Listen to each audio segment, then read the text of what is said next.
une enquête narrative et immersive, coup d'œil sur Alice is Missing. Chut, c'est silencieux. Yo tout le monde, bienvenue sur une toute nouvelle... On va pas le faire en chuchotant, ça va être relou.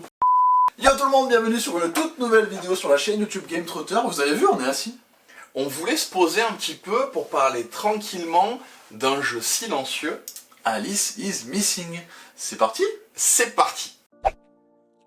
Alice is Missing est un jeu d'enquête narrative silencieuse, immersive, de Spencer Stark. C'est un jeu qui est jouable de 3 à 5 joueurs, et déjà, pour vous mettre un petit peu dans l'ambiance, Alice a disparu. Elle a disparu, et pour ça, il va vous falloir des petits enquêteurs, mais il va falloir qu'ils aient 16 ans ou plus quand même. Et c'est un jeu qui va durer environ 2 à 3 heures de jeu quand même. On sera bien vers les 3 heures de jeu, ouais. Vous allez le voir, dans Alice is Missing, il y aura une première partie qui va vous permettre de préparer le jeu en lui-même, où là, vous allez parler librement avec tous les joueurs, mais dans un deuxième temps, pendant 90 minutes, chronométré en compte à rebours, vous allez parler uniquement par texto avec les autres joueurs. Et c'est édité chez Ori Games.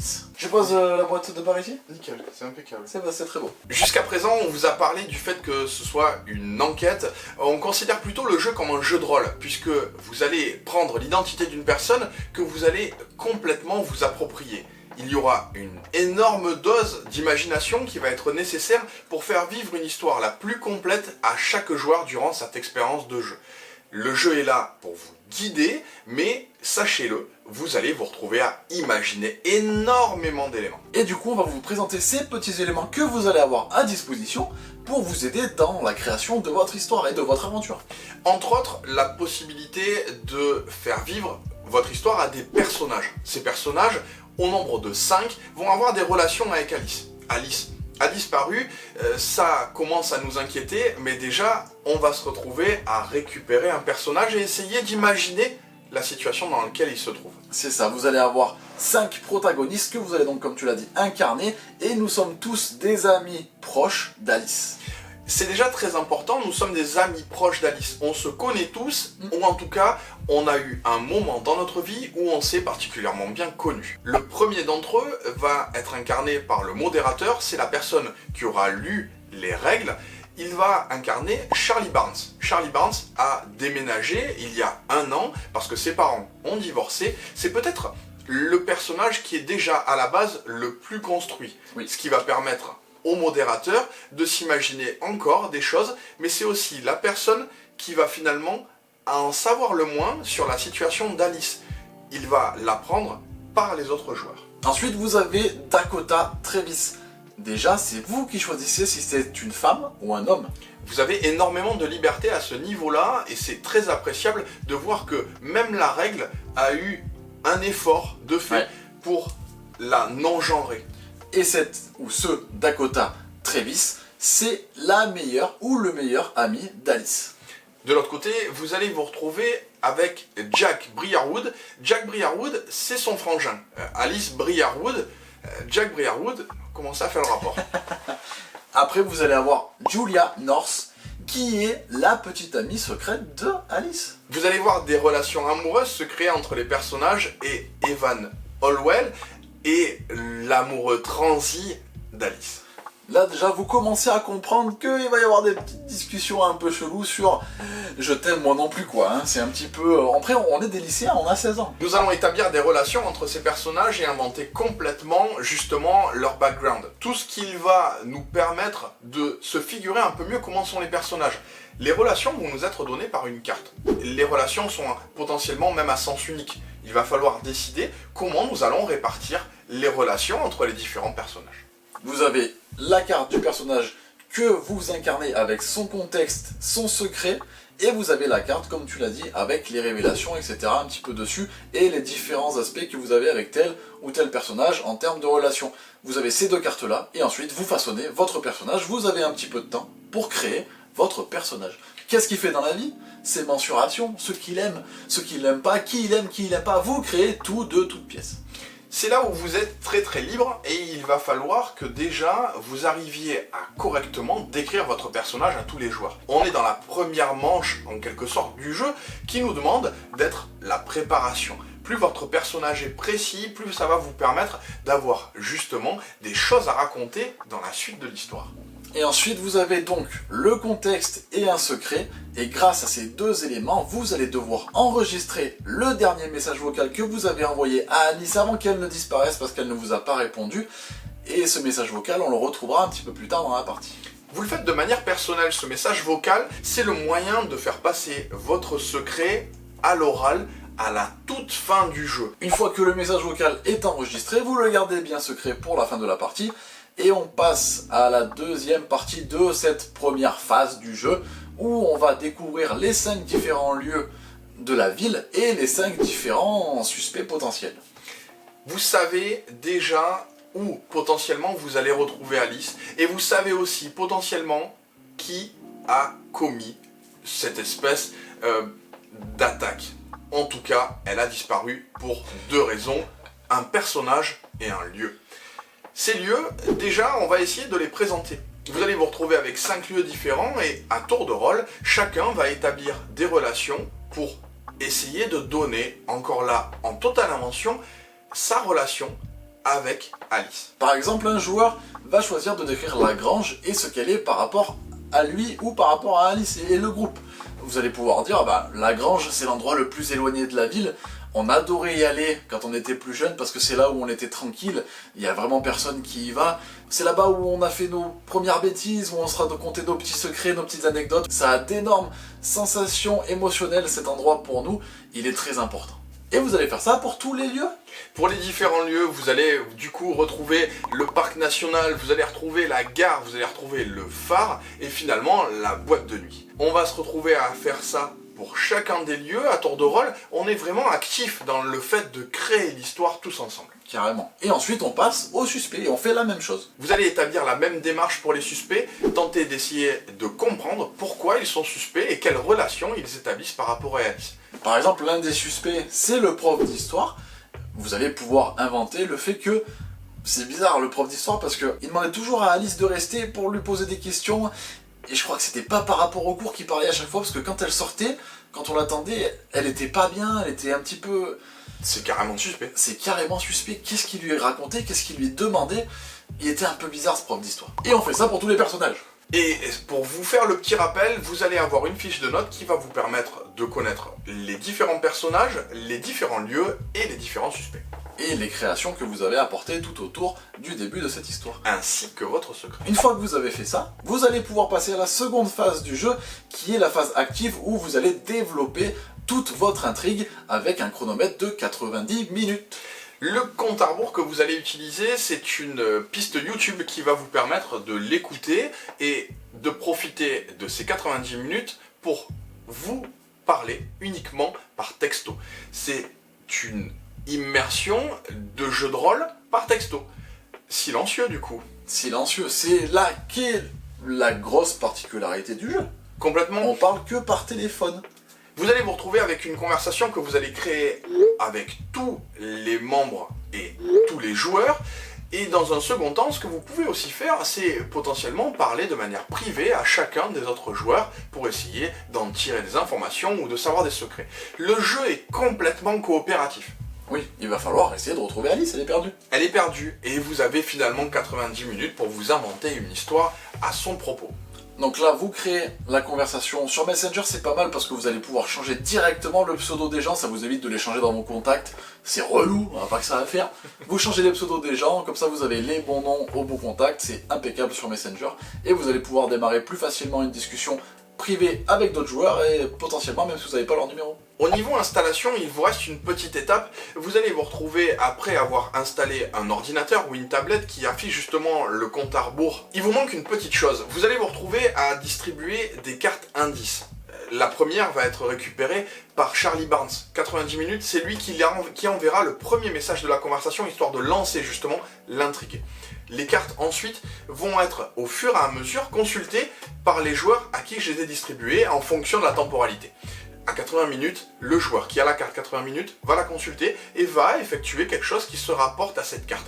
Potentiellement, il faut le voir comme une relance à l'intérieur même de l'intrigue. C'est là qu'intervient le jeu pour relancer la narration et influencer votre histoire. Vous êtes vraiment dans une conversation groupée et la petite relance, c'est pas si mal. Parce que des fois, on sent qu'on pourrait potentiellement tourner en rond si on n'a pas plus d'infos. Ça peut aider pas mal les joueurs quand même. On va se retrouver à vous obliger à parler d'un lieu en particulier et de donner un élément sur ce lieu en particulier ou de parler d'une personne suspecte et de donner un élément supplémentaire. Pour l'installation, vous aurez aussi besoin de savoir qui est Alice. Et Alice, on va essayer d'en faire un profil le plus complet possible. Et pour ça, vous allez avoir différentes affiches avec différents types de physique d'Alice et différentes mensurations, 1m74, 1m63, 68 kg, 72, bref, brune, blonde, vous avez compris.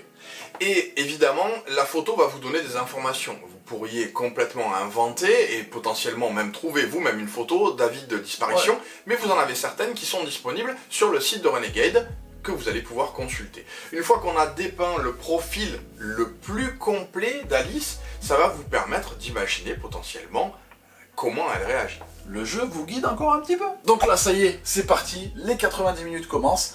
Donc, il va falloir essayer de trouver des infos sur Alice. Vous avez des secrets qui vont ressortir un peu de l'ombre, des petites filouteries entre les personnes. Voilà, il y a plein de petites histoires qui arrivent. Il y a plein de choses qui se passent durant la partie, durant ces 90 minutes, jusqu'aux 10 dernières minutes où ça va être la révélation. La partie va être rythmée au fur et à mesure par les cartes indices qui vont vous obliger à venir consulter des cartes sur la table et tout au fil des conversations, vous allez essayer d'établir et d'imaginer justement l'univers dans lequel Alice a disparu. On va de rebondissement en rebondissement. On va trouver Alice. Oui. C'est sûr. C'est sûr. C'est pas un spoiler de vous dire ça. Mais par contre, on ne sait pas dans quel état. On sait pas comment. Là, on ne sait pas comment, on ne sait pas où, on ne sait pas qui, justement, parmi les suspects, a fait quelque chose. Ou pas. Ou pas. On n'en sait rien. C'est là que c'est vous qui allez créer l'histoire de A à Z. Durant la partie, vous avez plusieurs moyens déjà de sortir de votre personnage, encore là, si la situation vous gêne. Vous avez la possibilité de mettre des parenthèses si jamais vous voulez, justement, parler en tant que vous-même et sortir de votre rôle pendant la partie. Les parenthèses pourront être utilisées aussi pour la carte X. Vous la connaissez sûrement si vous faites du jeu de rôle. La carte X, c'est un moyen, une sorte de sortie d'issue de secours pour le jeu, pour qu'une thématique ne soit plus abordée ou qu'une thématique soit complètement retirée du jeu. Lorsque elle est amenée, cette carte-là, d'où la forme de entre parenthèses X ou entre parenthèses X plus la raison pour laquelle vous l'amenez, les joueurs sont bienveillants. Ils ne vous demandent pas de vous justifier. Protégez-vous avant le jeu. C'est ça. Les joueurs passent complètement avant le jeu et le jeu nous le rappelle très bien, ce que je trouve très respectueux. C'est une notion qui est assez importante parce qu'on ne connaît pas forcément ce que les gens ont vécu avant, d'autant plus si on joue en festival ou avec des gens qu'on ne connaît pas. On ne connaît pas la vie des gens, donc il faut quand même faire attention à ne pas brusquer tout le monde. Une fois le chronomètre écoulé, vous allez pouvoir envoyer un dernier message aux membres de la conversation et ensuite vous laissez encore un petit peu plus la musique. Vous leur dites ciao. Et vous allez maintenant écouter les bandes son que vous aviez précédemment enregistrées. Au tout début du coup de votre partie, rappelez-vous, vous aviez utilisé le dictaphone et c'est maintenant qu'on écoute les différentes séquences. Le dernier message vocal que vous avez laissé à Alice, vous allez le montrer et le faire écouter à tout le monde. C'est clairement le moment émotion. Oui, clairement moment émotion. C'est la petite particularité du jeu. Ça va éveiller des sens chez vous que tu connais pas forcément. Et c'est là où, pour le coup, on va se retrouver à devoir débriefer. Alors, devoir, déjà, pour vérifier encore une fois que tout le monde va bien, et dans un second temps, pour aussi profiter, justement, du moment passé ensemble. Et là encore, vous avez le jeu qui vous guide, puisque vous avez une carte sur laquelle c'est marqué débrief, avec plein de questions que ça va vous poser à la fin de l'expérience pour savoir comment vous l'avez vécu, qu'est-ce que vous en retenez de votre personnage, qu'est-ce que vous garderiez de votre personnage, qu'est-ce que vous rejetez chez votre personnage. Complètement. Il y a plein de petites questions. Histoire d'avoir fait quelque chose de assez introspectif, mine de rien. Exactement. Et ensuite, c'est fin de l'expérience. C'est vraiment ça. Là, évidemment, on a envie de passer tout de suite dans la vie. C'est une expérience ludique à part entière. Ouais. C'est extraordinaire, mais c'est extraordinaire dans le sens du qui sort de l'ordinaire. Du commun. Hors du commun, qui sort des sentiers battus. Ce côté extraordinaire lui donne quelque chose de tentant. Et on a envie justement de savoir qu'est-ce qui va se passer durant cette expérience. Cette expérience, elle est déjà très joueur dépendant. Vous avez besoin autour de vous de gens qui sont prêts à imaginer n'importe quelle situation et à essayer de rebondir sur ces situations. Et c'est pas parce que c'est extraordinaire ou hors du commun que c'est bien et que positif. c'est bien. T'as commencé déjà un petit peu à passer sur la... J'ai du mal à me retenir de pas dire ce que j'en pense. Même pendant l'explication, j'ai du mal à pas critiquer les petits points de règles ou justement le moyen même qu'a le jeu de construire cette espèce de bac à sable géant. On va vous donner l'avis du jeu, ce qu'on a pensé de notre expérience après y avoir joué. On pense l'avoir joué dans les meilleures conditions possibles. Déjà. On était entre amis, on se retrouve avec une situation qui est déjà confortable, dans le sens où on avait préparé un petit peu en amont le fait de jouer le soir même. J'incarnais durant cette partie Charlie Barnes, le modérateur, et j'avais envoyé un message pour prévenir tout le monde du fait que je rentrais de vacances, essayant aussi d'arriver dans un jeu de rôle à l'immersion la plus totale possible. On était dans le côté immersif, on avait l'ambiance tamisée, on avait la bande son... On a tout bien fait comme il faut, et je pense de la bonne manière. Sans se jeter des fleurs, hein, parce que là, direct, on va passer pour des... Wow. Notre but, c'était aussi de tester finalement le jeu à 5 joueurs, histoire de pouvoir avoir tous les rôles de disponibles, et une création de contenu, puisque c'est vraiment ça qu'on va vous demander, la plus efficace possible.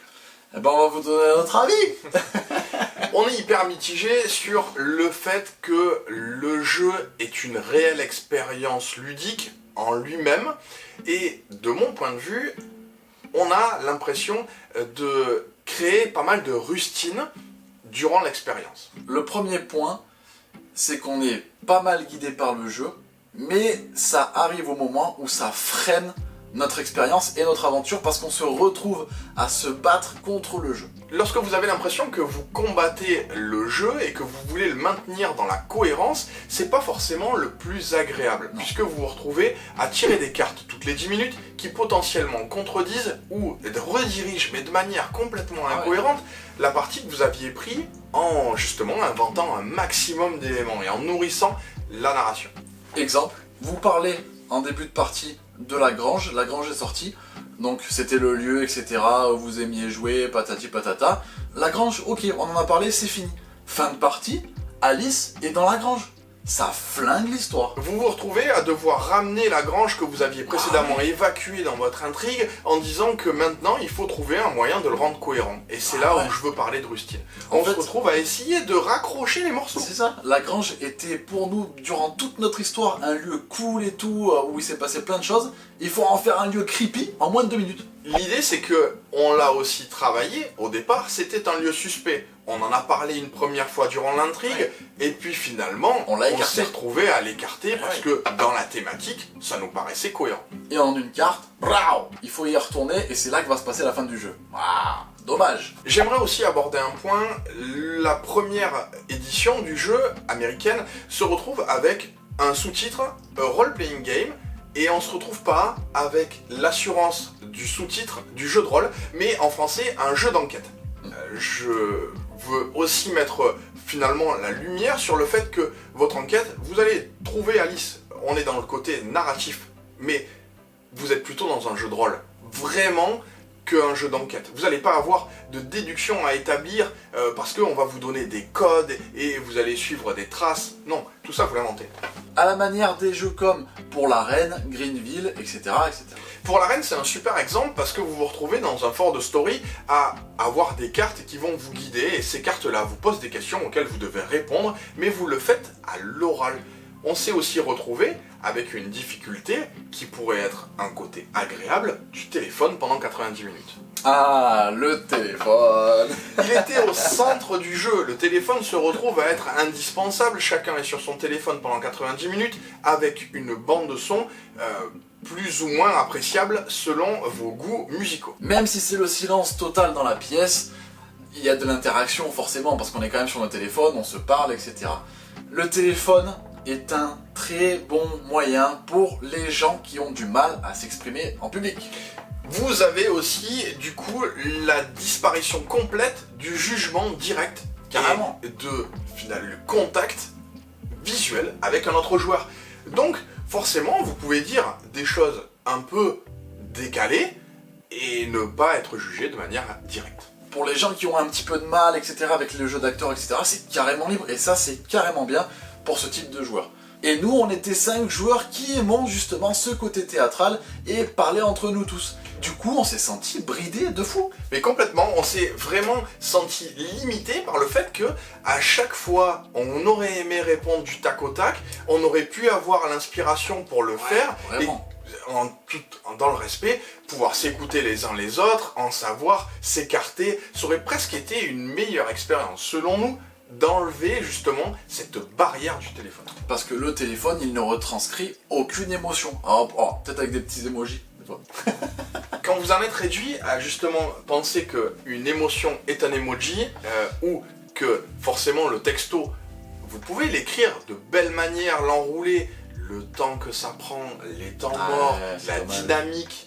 Ah, ça peut retomber comme un soufflet. Hein. Dans les règles, c'est marqué que vous pouvez avoir des moments où il se passe rien. What? De fou. En fait, il faut aussi imaginer que le jeu est tourné comme une introspection. On est vraiment notre personnage. On va se demander qu'est-ce que ça nous aurait fait d'avoir la disparition potentielle d'Alice. Oui. Le résultat est plutôt qu'on essaye de raccrocher les morceaux pour rendre ça cohérent et intéressant pendant 90 minutes. Du coup, le fait d'utiliser seulement son téléphone et que ce soit silencieux, c'est mitigé parce que pour des personnes ça va être très très bien et pour d'autres comme nous, pas du tout. Donc c'est dur à juger ce côté-là du jeu, mais pour nous on aurait préféré parler autour d'une table et mener l'enquête tous ensemble autour de la table. Ça aurait été mieux au niveau des émotions, au niveau de l'improvisation, etc., etc. L'improvisation, c'est l'élément clé du jeu. Et vous l'aurez compris, j'ai répété plusieurs fois le mot imagination. Vous en avez besoin, vous imaginez énormément de choses. Vous vous sentez guidé, et certains joueurs pourraient ressentir ça comme l'utilisation d'un bac à sable. Génial, je vais pouvoir fabriquer ce que je veux, et ça va être incroyable. J'ai eu plutôt l'impression d'avoir un grand saladier et une cuillère avec un petit peu d'assaisonnement. Il manquait les ingrédients principaux, c'était à nous de les amener, et le jeu vous le dit bien. Il ne faut pas laisser les cartes vous montrer comment mener le jeu, mais forcément, il vous faut avoir des bonnes idées et que ça reste cohérent à la fois pour que ce soit intéressant pour tout le monde. En fait, ça, il faut que votre histoire, elle ait quand même une ligne conductrice assez bien. S'il y en a un qui, en début de partie, part dans le sérieux, etc., et que d'un coup, l'autre, il vous fait apparaître des extraterrestres, compliqué. Ce qui est totalement possible. On pourrait se retrouver à, par exemple, parler d'un monde du dessous, Silent Falls, qui vous permettrait d'avoir des démons gorgons qui sortent. Tiens non. C'est possible. Et en fait, c'est ça qui est fou, c'est que vous pouvez faire ce que vous voulez. C'est pour ça que j'aime bien vous parler de bac à sable, mais à la fois, ça peut être aussi le détournement total du joueur fou. Le mec qui veut faire... Il s'est fait mordre par un zombie, et tout le reste de la partie, il fait... à l'écrit, évidemment. Après ça dépend des personnes avec qui vous jouez autour de la table. Voilà, ça c'est comme beaucoup de jeux quand même. On a le côté bienveillant et on a le côté on essaye de rendre le truc cool. Autre petit point qui m'a chiffonné les mirettes, c'est au niveau de l'édition. Il manque quand même pas mal de choses dans la boîte en fait. Vous pourriez vous retrouver, et les règles vous l'amènent comme étant quelque chose de positif, consulter des documents comme les avis de disparition et les fiches de jeu sur internet. On pense que ça avait une nécessité d'être présent dans la boîte dès l'édition. Vous voulez jouer à un jeu, vous voulez pas passer par la case imprimante, vous voulez pas passer par la case je vais chercher cette information sur un autre téléphone. Potentiellement, elle était déjà dans la boîte et vous aviez 10 cartes de plus qui représentaient les avis de disparition au même format que les autres cartes. Du coup, on n'est pas sur un jeu si transportable que ça finalement. Même au niveau contrainte, puisque vous allez vous retrouver à devoir avoir une bande son qui diffuse aussi le compte à rebours, la possibilité de gérer des espaces différents qui potentiellement créent une autre pièce dans le jeu qui pourra être silencieuse pour l'enregistrement de votre première séquence. 90 minutes, évidemment, le jeu, la première fois que vous le jouez, vous écoutez la playlist qui vous est donnée par la bande son. Elle peut faire vraiment des grosses longueurs. où on a l'impression que c'est une musique d'ambiance et parfois la trouver désagréable. Ça a été le ressenti pour quelques-unes de nos joueuses qui ont ressenti que la playlist ne leur racontait pas une histoire et ne les accompagnait pas justement dans quelque chose de sympathique. Pour rester également sur les 90 minutes, moi c'est un petit peu long sur son téléphone, 90 minutes quand même. On a envie au bout des 20 dernières minutes que ça prenne une autre tournure, que ça s'accélère, qu'il y ait quelque chose qui devienne incroyable. L'idée, c'est que les cartes sont là pour le créer, les joueurs sont là pour le créer, mais mine de rien, entre 20 et 10 minutes, vous l'avez compris, il se passe 10 minutes. Ouais, c'est un petit peu longué, et du coup le soufflet est un petit peu retombé de notre côté, malgré le fait que l'intrigue remonte. Carrément, on avait vraiment des moments tendus, des joueurs qui étaient en difficulté, d'autres joueurs qui partaient dans des situations vraiment urgentes, mais en fait on n'a pas ressenti cette urgence qui était amenée par le fait que la temporalité est quand même de 10 minutes. Il y a aussi le fait d'avoir donc la conversation groupée pour parler et d'avoir la possibilité de parler à d'autres personnes directement en privé en plus du jeu. Moi ça m'a rien apporté vraiment de spécial dans l'intrigue du jeu et dans l'aventure en elle-même, parce qu'au final c'était juste dis donc tu passes me chercher machin. Ça a pas fait avancer l'histoire en fait, on s'est pas dit de secrets, de problèmes, de machin. Ça s'est quand même pas mal passé sur la conversation groupée de mon côté. De mon côté, moi j'ai essayé de faire que ce soit un lisseur pour la partie, et c'est-à-dire que j'ai essayé d'accompagner chaque joueur en divulguant rapidement mon secret pour qu'il puisse avoir un fil conducteur qui se construise, mais mine de rien, on sent que ça fait un petit peu rajouter sur la conversation qui aura potentiellement des espèces de satellites. On va se retrouver à parler d'un sujet autre, le temps que la conversation de l'autre côté avance assez vite, et finalement on se retrouve un peu largué par une conversation qui avance et à laquelle on ne participe qu'à moitié. Et ça, vous le connaissez, hein. Sur vos téléphones, sur vos conversations groupées avec vos potes, vous avez tous des fois deux conversations différentes dans la même conversation. Vous avez exactement le même effet, où vous n'arrivez plus forcément à suivre. Et en plus, vous avez les cartes qui viennent rajouter à l'intrigue qui potentiellement, bam, vont tout changer. C'est ça, dérive la direction que vous aviez prise depuis le début et votre cohérence qui devient finalement quelque chose à rattraper. En d'autres termes, si on devait vous présenter le jeu, vous allez du coup, pendant ces 3 heures de temps, inventer complètement une histoire dans laquelle vous cherchez Alice et vous incarnez un personnage particulier. Un jeu de rôle sur du one-shot. Ce qui est plutôt agréable d'imaginer que ça pourrait être une introduction à du jeu de rôle avec un système guidé. Ça c'est vrai. Et tu dis one shot parce qu'on trouve que la rejouabilité avec le même groupe de personnes, elle est quasi nulle au final. C'est ce qui va être difficile, c'est de sortir de votre personnage et d'arriver à réimaginer une situation complètement différente avec le même groupe. Potentiellement rejouable pour le faire découvrir à d'autres groupes et avoir une autre expérience de jeu. Mais mine de rien, maintenant qu'on a fait une expérience avec cette chronologie et on sait comment ça découle un petit peu sur les 20 et 10 dernières minutes, on sait potentiellement où on doit aller et on ne doit pas aller. Alors qu'il y a plusieurs cartes indices de 90 minutes, de 80 minutes, etc. pour augmenter la rejouabilité. Mais comme on a senti que ça nous bridait, mais dans le mauvais sens du terme, que ça nous redirigeait, finalement, est-ce que l'envie aussi d'y rejouer est présente ? Moi j'aurais envie d'y rejouer avec un autre groupe de personnes pour voir. Complètement. J'ai envie de refaire une expérience pour me faire une seconde idée. C'est déjà que le jeu a au moins titillé notre curiosité, même après une partie, on n'est pas 100% sûr finalement d'avoir un avis tranché. Oui, là c'est le ressenti sur la première partie qu'on a faite, où on a essayé d'optimiser notre partie et de la jouer du coup dans les meilleures conditions possibles. On pourrait aussi se demander du coup, est-ce qu'un jeu a vraiment un ressenti à partir de sa première partie. On voulait vous donner aussi notre ressenti quelque part à chaud, histoire de partager avec vous les moments sur lesquels nous, on a l'impression qu'il y a une hype incroyable, alors que finalement, c'est une expérience hors du commun. Hors du commun. Et mitigée. On pourrait clairement se demander du coup pour qui est le jeu, déjà pour des gens qui se connaissent. Ça, c'est un premier ressenti qu'on établit en se disant que à tester en festival, ça doit être l'enfer, le chaos total. On avait des conversations qui nous mettaient pas mal à l'aise, on n'a pas, durant la partie, touché les cartes X, on s'est retrouvé à essayer de parler le plus librement possible de tous les sujets, ce qui était plutôt agréable. Parce qu'on se connaissait. C'est pour nous quelque chose presque d'essentiel. On avait envie aussi que ça se passe bien. Je pense qu'un joueur peut casser la machine, et là, on pourrait vraiment trouver ça décevant, plus que ce qu'on a ressenti quand on a fait, évidemment, une première partie. Vous allez pouvoir trouver ça totalement malaisant avec certaines personnes en festival.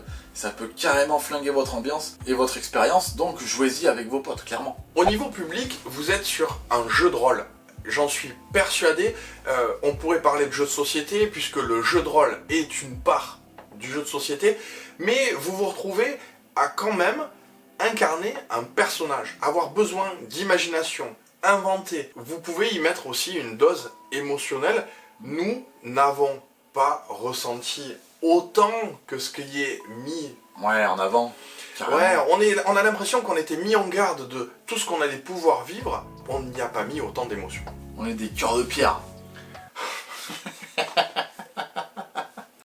Mais je pense aussi qu'on avait envie de déconner à un moment. Mais pourtant, on est rentré dans nos personnages. Ah oui, mais carrément. Moi, j'étais mon personnage, je le vivais.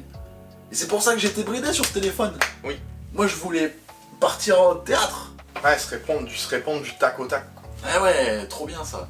Il faut le rejouer sans téléphone. Sauf que c'est le principe.